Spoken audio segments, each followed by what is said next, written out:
This is Splinter Cell for the Xbox. My previous review was for the GameCube version of this game. I was curious what kind of differences there were between the two games.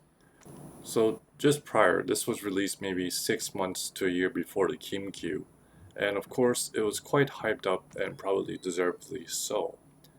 From my gameplay, most of the game is pretty much the same as the GameCube version, so there's no need to talk about the gameplay itself. But there are definitely some differences.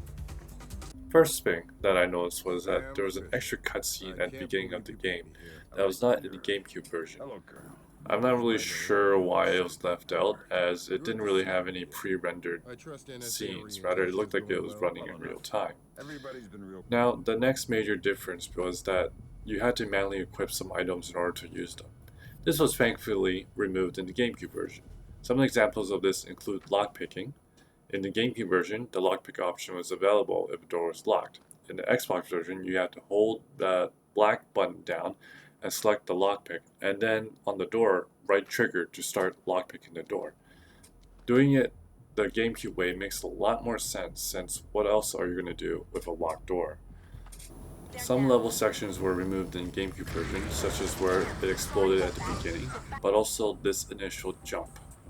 Both were changed because I think it was a little too difficult at the beginning of the game when someone is just starting out. Finally, the graphics are another difference. In this scene, the walls are much more detailed, while in the GameCube version the walls are gray and smooth.